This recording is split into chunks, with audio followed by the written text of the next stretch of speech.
దాంట్లో. ఇటీవల క్యాబినెట్ తీసుకున్నటువంటి కొన్ని నిర్ణయాల్లో ముఖ్యంగా ఒక నిర్ణయం చాలా వివాదాస్పదంగా ఉంది. అమరావతి ప్రాంతంలో R5 జోన్‌లో వైఎస్ జగన్ హయాంలో ఏకంగా 50,000 మంది పేదలకి ఇళ్ళు ఇచ్చారు. ఈ క్యాబినెట్ మొన్న దాన్ని రద్దు చేయడమే కాకుండా ఒక కారణం చెప్పింది. జీవో నంబర్ 56 విత్‌డ్రా చేసుకొని సామాజిక సమతుల్యత దెబ్బతింటుంది అని చెప్పి ప్రభుత్వం అధికారికంగా చెప్పడం అంటే ఆంతర్యం ఏంటి? అంటే అక్కడ Amaravati is confined only for rich people. ఇప్పుడు అదే కదా what they want to say?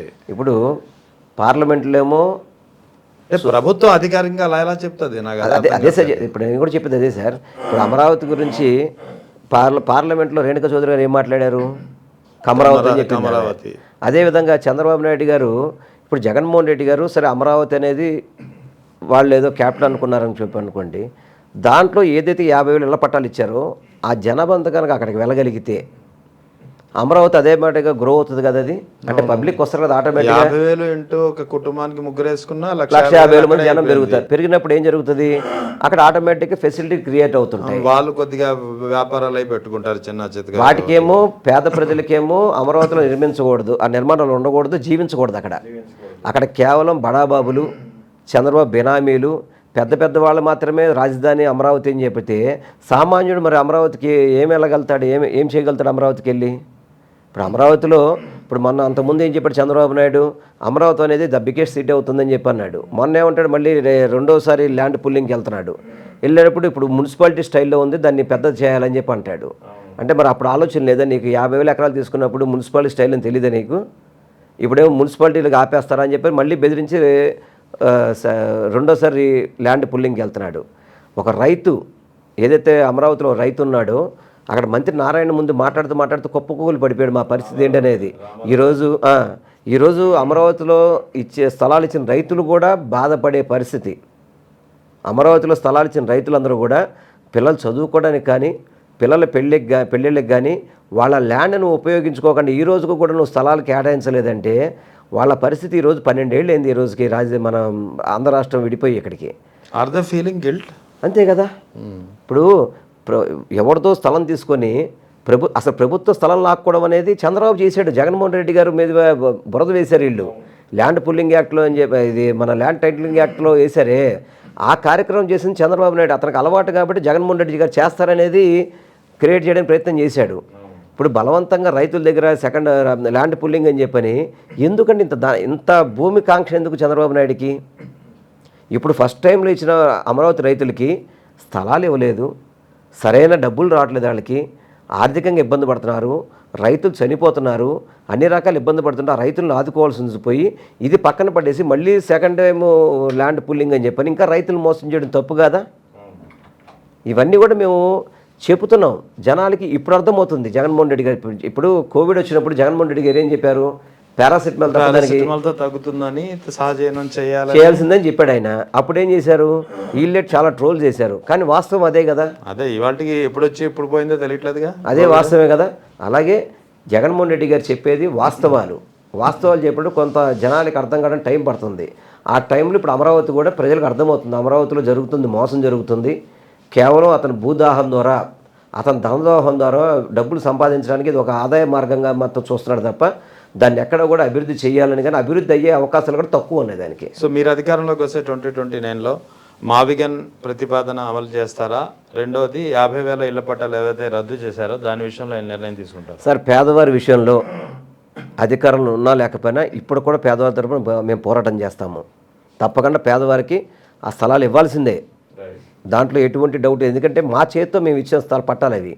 వాళ్ళ స్థలాలు చూపెట్టాం, శంకుస్థాపన చేసాం, వాళ్ళందరికీ కూడా స్థలాలు చూపెట్టి ఇల్లిస్తే వాటిని మోసం చేయడం అంటే పేద ప్రజలు తినే నోట్లో మట్టి వేయడం. వీళ్ళందరూ కూడా కూటమి నాయకులందరూ కూడా దాంట్లో ఎటువంటి మార్పు లేదు. అదేవిధంగా ఏదైతే మావిగన్ పేరు మీరు జగన్మోహన్ రెడ్డి గారు ఆయన పేరు మార్చుకున్న విజయవాడ మచిలీపట్నం విజయవాడ గుంటూరు అభివృద్ధి చెందాల్సిందే. దాంట్లో కూడా అమరావతి కూడా ఒక భాగంగా ఉండాలి తప్ప అమరావతి వీటన్నిటినీ తినేస్తుందంటే మాత్రం మేమెవరూ కూడా సహకరించే పరిస్థితి లేదు. తప్పకుండా జగన్మోహన్ రెడ్డి గారు వచ్చిన తర్వాత ప్రజల ఆకాంక్ష మేరకే నిర్మాణాలు అన్నీ జరుగుతాయి తప్ప ఎక్కడో కూడా అదేవిధంగా రైతులను కానీ ఎవరిని కూడా ఇబ్బంది పడే పరిస్థితి జగన్మోహన్ రెడ్డి గారు చేయరు. అది కూడా గుర్తుపెట్టుకోవాలా. 29 గ్రామాల రైతులు కానివ్వండి, అదేవిధంగా విజయవాడ, గుంటూరు, మచిలీపట్నం సరౌండింగ్స్ డెవలప్మెంట్ కానివ్వండి, వీటన్నిటిని కూడా కలిపే ముందుకెళ్తాం తప్ప చంద్రబాబు లాగా వన్ సైడ్ వెళ్ళే పరిస్థితి అయితే ఉండదు మాది. ఈ మావిగన్ ప్రతిపాదన జగన్ తీసుకొచ్చిన తర్వాత ఈ మావిగన్ పరిధిలో రియల్ ఎస్టేట్లో ఏమైనా భూమి కనిపించిందా? సార్ తప్పకుండా సార్, ఇప్పుడు జనరల్గా ప్రజలందరికీ కూడా వాస్తవం చెప్పాలంటే కూటమి ప్రభుత్వం వచ్చాక రియల్ ఎస్టేట్ వ్యవస్థ అంతా కూడా కుప్పకూలిపోయింది సార్. తప్ప కాదండి, కుప్పకూలిపోయింది.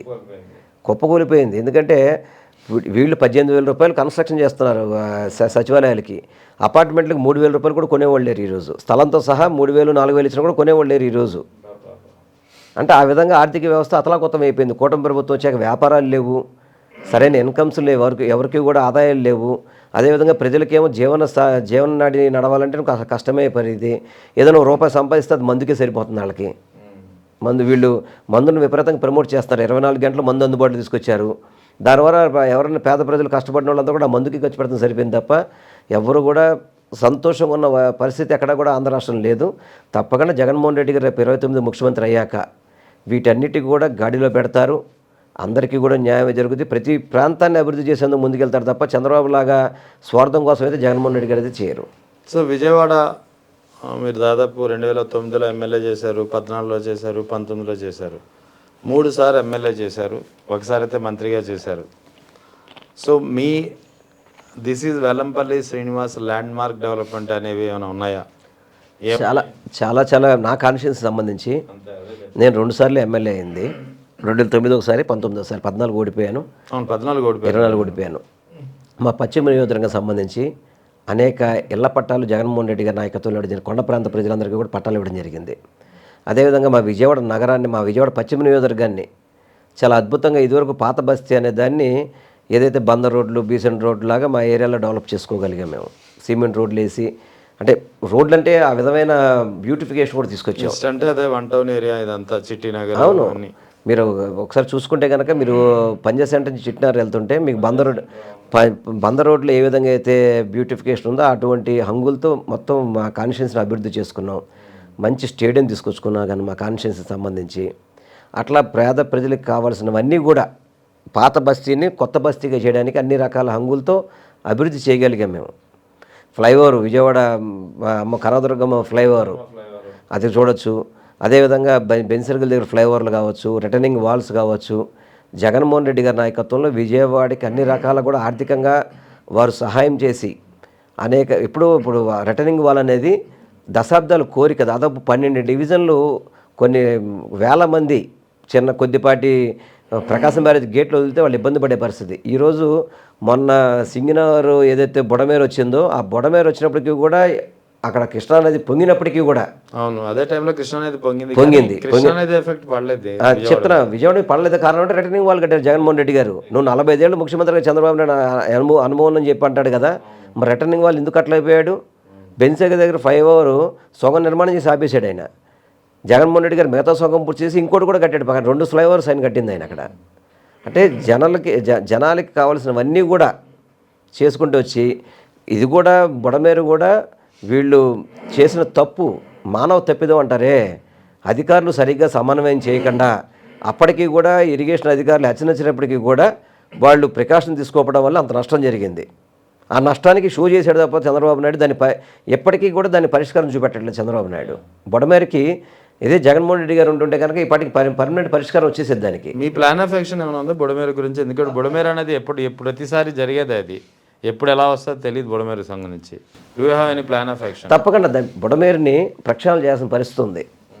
ప్రక్షాళన చేసి దాన్ని భద్రత చేయాల్సిన పరిస్థితి ఉంది. వాటికి కూడా రిటర్నింగ్ వాల్స్ అన్నీ కూడా పటిష్టం చేసుకుంటూ వెళ్ళి బుడమేరు ఎక్కడెక్కడ ఆక్రమణలు ఉన్నాయో కొంత ఆక్రమణని వాడికి వేరే మార్గాలు చూపెట్టే వాళ్ళందరికీ కూడా తప్పకుండా వాటిని చేయాల్సిన బాధ్యత. తప్పకుండా రేపొద్దున మా జగన్మోహన్ రెడ్డి గారి నాయకత్వంలో బుడమేరు అనేది విజయవాడకి ఒక బ్యూటిఫికేషన్ లాగా చేస్తాం తప్ప ఎవరికి ఇబ్బంది లేకుండా అన్ని విధాలు దాన్ని అభివృద్ధి చేయాలని చెప్పని ఇప్పటికే మనం ఒక ఆలోచన చేయడం జరిగింది. దాని ద్వారా ముందుకెళ్తాం మేము కూడా. సో 2029 ఎన్నికల్లో మీరు ఎక్కడి నుంచి పోటీ చేయాలనుకుంటున్నారు? Where you want to see yourself after 2029 అంటే ఏం చెప్తారు? సార్ నా కోరిక విజయవాడ వెస్టే సార్. నేను పుట్టి పెరిగింది అక్కడే. మా నాయకుడు కూడా అక్కడే పోటీ చేయమని చెప్తారు, అక్కడే చేద్దామని ఆలోచన. మా నాయకుడు తప్పనిసరిగా ఈసారి విజయవాడ వెస్ట్లోనే నాకు అవకాశం కల్పిస్తారని నేను భావిస్తున్నాను. మరి అక్కడ ఈసారి కూడా ముస్లిమ్స్కి ఎగ్రాండ్ చేయాలని అనుకుంటే అంటే దానికి జగన్మోహన్ రెడ్డి గారు కూడా ఆల్రెడీ మాట్లాడడం జరిగింది, గతం నుంచి చేస్తున్నాడు కాబట్టి. నాతో ముస్లిమ్స్ ఎక్కడా కూడా అంత కలిసి ఉంటాం మేము. మా ఇంట్లో డిఫర్ కాలేదు. చక్కగా ఉంటారు. తప్పకుండా మళ్ళీ ఇక్కడి నుంచే పోటీ చేయాలనేదే మా ఆలోచన. మా నాయకుడు అదేవిధంగా ఆదేశిస్తాడని కూడా నేను భావిస్తున్నాను. ఎలా ఉంది సార్ విజయవాడలో పార్టీ పరిస్థితి ఎలా ఉంది? ఏమైనా గేరప్ అయిందా లేదా? కార్యకర్తల స్థాయి నుంచి కానీ ద్వితీయ శ్రేణి నాయకత్వం కానీ సార్ ఒకటి మొత్తం ఓవరాల్ విజయవాడ ఈస్ట్ కానీ వెస్ట్ కానీ సెంట్రల్ కానీ వైఎస్ఆర్ కాంగ్రెస్ పార్టీలో ఎక్కడో కూడా కార్యకర్తలు కానీ నాయకులు కానీ చెక్కు చెదిరిన పరిస్థితులు వేస్తారు. కాకపోతే కొంత ఈ సంవత్సరం 2 ఏళ్ళు భయభ్రాంతులు అయ్యారు. కొంత ఈ కూటమి నాయకులు చేసే ఇబ్బందులకి వాటికి భయం ప్రాంతాలు చేశారు తప్ప అందరూ కూడా రోడ్డు మీదకి వచ్చారు. ఈరోజు ప్రతి ఒక్కళ్ళు కూడా గతంలో కంటే కూడా 2019, 14, 19 కంటే కూడా రెట్టింపు ఉత్సాహంతో 29లో పనిచేస్తారు. ఎందుకంటే జగన్మోహన్ రెడ్డి గారు ముఖ్యమంత్రి అవసరం రాష్ట్ర ప్రజలకు ఉంది. ఈరోజు నాయకులకి కార్యకర్తలకి ఎంత ఉందో దానికంటే కూడా ప్రజలు ఎక్కువ భావిస్తున్నారు. ఆయన లేకపోవడం వల్ల మనం నష్టపోతున్నాం అనేది. అందుకని ఏదైతే ప్రజలు భావిస్తున్నారో ప్రజల భావాలకి లోబడి పార్టీ నాయకులు కార్యకర్తలందరూ పనిచేస్తారు కాబట్టి తప్పకుండా 2029 రెట్టింపు ఉత్సాహంతో పనిచేసి 175 మొన్న మేము చెప్పాం కదా, 100% అది రేపు జరిగేది. 2029లో గ్యారంటీ జరుగుతుంది అది. Right sir, thank you sir, thank you.